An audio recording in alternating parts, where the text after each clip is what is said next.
Good morning friends, finally আমরা ready হয়ে গেছি। আমরা এখন যাচ্ছি শান্তিপুর একটা বিশেষ কাজে।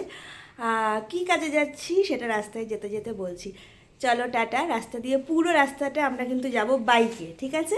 আর যেতে যেতে কি করলাম, কোথায় দাঁড়ালাম, কি খেলাম, সব আপডেট দেবো। টাটা। এই যে আমরা গাড়ি বার করছি এখন, এই বাইকে করেই আমরা এখন যাব হচ্ছে শান্তিপুর।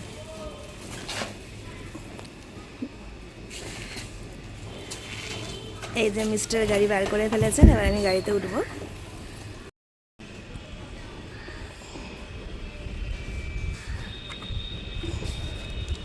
হাওয়া কেমন দিচ্ছে দেখেছো? ফাইনালি হেলমেট পরে নিয়েছি। Happy journey. চলো রাস্তায় যেতে যেতে বাকি সমস্ত। ফাইনালি আমরা যাত্রা শুরু করলাম। আমরা পুরো রাস্তাটা তোমাদের দেখাবো, মানে একদম শান্তিপুর পর্যন্ত।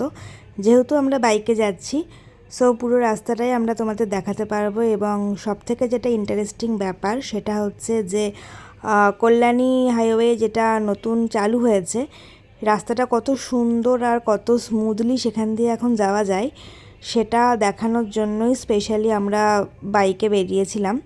তো এটা আমাদের একটা নতুন অ্যাডভেঞ্চার বলতে পারো। তো আমরা এখন যাব আর পুরো রাস্তাটা তোমাদের দেখাতে দেখাতে যাব যে কতটা সুন্দর। তো চলো যাওয়া যাক।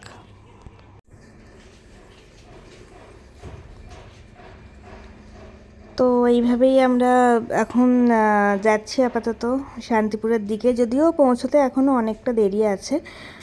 মাঝখানে একটা ব্রেক নেব, মানে একটু চায়ের দোকান দেখে একটু দাঁড়াবো, একটু চা খাবো, তারপরে আবার যাব। বুঝতেই পারছো শীতকাল, এমনিও বেশ ঠান্ডা হাওয়াও দিচ্ছে। যদিও খুব একটা প্রবলেম হচ্ছে না কিছু, কারণ সত্যি রাস্তাটা বেশ স্মুথ।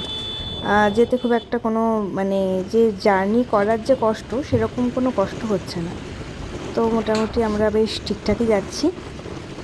শুধুমাত্র রাস্তাটা দেখানোর জন্য এই ভিডিওটা করছি, একটু লং হচ্ছে ঠিকই, কিন্তু যাতে তোমরা পুরোটা ভালো করে বুঝতে পারো সেই জন্য কন্টিনিউয়াসলি ভিডিওটা আমি অফ করিনি, এরকমভাবেই রেখে দিয়েছি। এখানে আমি তোমাদের একটা মজার জিনিস দেখাবো। দেখো আমাদের বাইক চলছে, কিন্তু বাইকে কোনো চাবি লাগানো নেই, ঠিক আছে? চাবি ছাড়াই আমাদের বাইক চলছে। এটা কিন্তু একটা বেশ অদ্ভুত ঘটনা।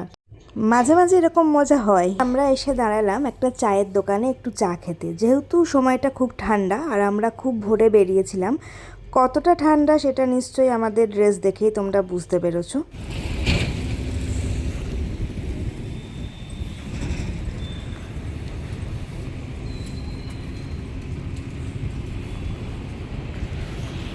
কেমন দেখতে লাগছে? ভালো লাগছে।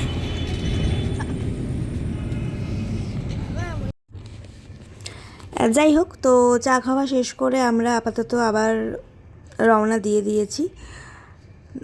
মোটামুটি রাস্তাটা ফাঁকাই ছিল, খুব একটা বেশি ভিড় নেই। আর যেহেতু আমরা অনেক সকালে বেরিয়েছিলাম, আর শীতকালে সকালের দিকে ন্যাচারালি রাস্তাঘাট একটু ফাঁকাই থাকে। আর যেহেতু এই হাইওয়েটা অনেকটাই চওড়া, এবং যে কারণে খুব একটা বেশি জ্যাম বা যেতে খুব একটা কিছু প্রবলেম হচ্ছে না। এবং রাস্তাটা খুবই ভালো, খুব স্মুথ রাস্তা, খুব ভালোভাবেই আমরা যাচ্ছি, এবং সেটা তোমরা দেখতেই পাচ্ছ।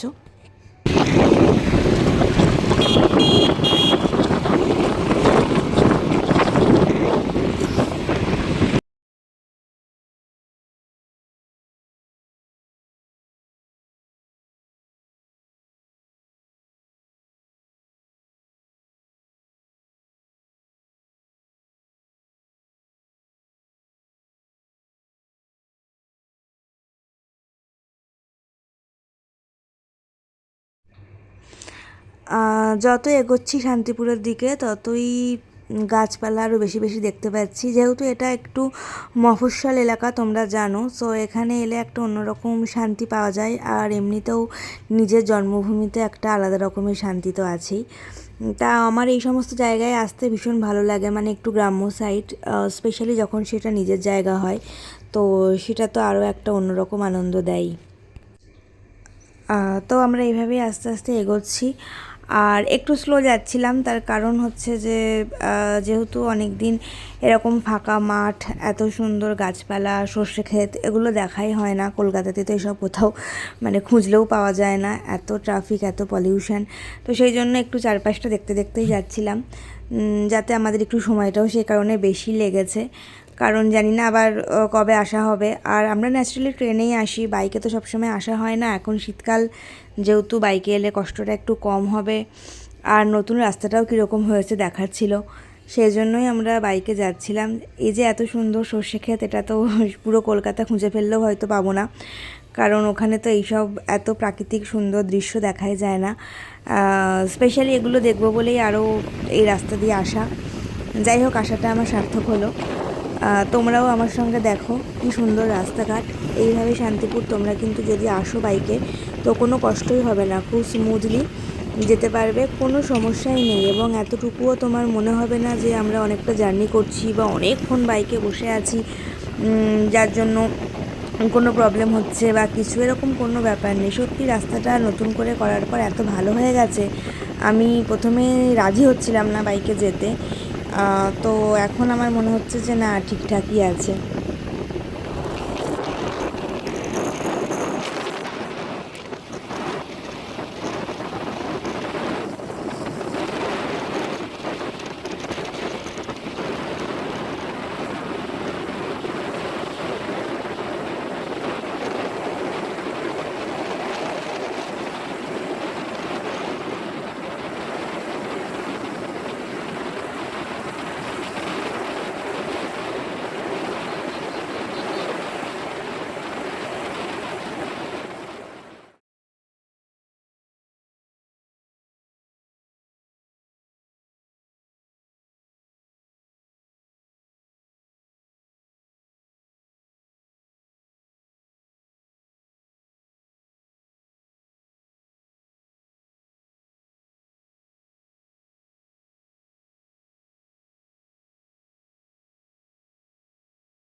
এই রাস্তাটা জাস্ট দেখো কি অসাধারণ। আমি শুধুমাত্র ভিডিওটা করেছি এই রাস্তার টার্নিং পয়েন্টটা দেখাবো বলে। দেখো কি সুন্দরভাবে রাস্তাটা গেছে, এত সুন্দর, মনেই হচ্ছে না যে এটা শান্তিপুরে যাওয়ার কোনো রাস্তা, যেন মনে হচ্ছে আমরা বাইরে কোথাও ঘুরতে চলে এসেছি, কোনো বিদেশের রাস্তা। দেখো কি সুন্দর রাস্তাটা, এত সুন্দর, আমি ভিডিও না করে পারলাম না, শুধুমাত্র তোমাদের দেখাবো বলে। জাস্ট অসাধারণ। ভিডিও কি করব, আমি তো জাস্ট রাস্তাটার দিকেই তাকিয়ে আছি, আর শুধুমাত্র ফোনটাকে জাস্ট সামনে ধরে রেখেছি। আমি শুধু রাস্তাটাকেই দেখে যাচ্ছি মুগ্ধ হয়ে। Turn right.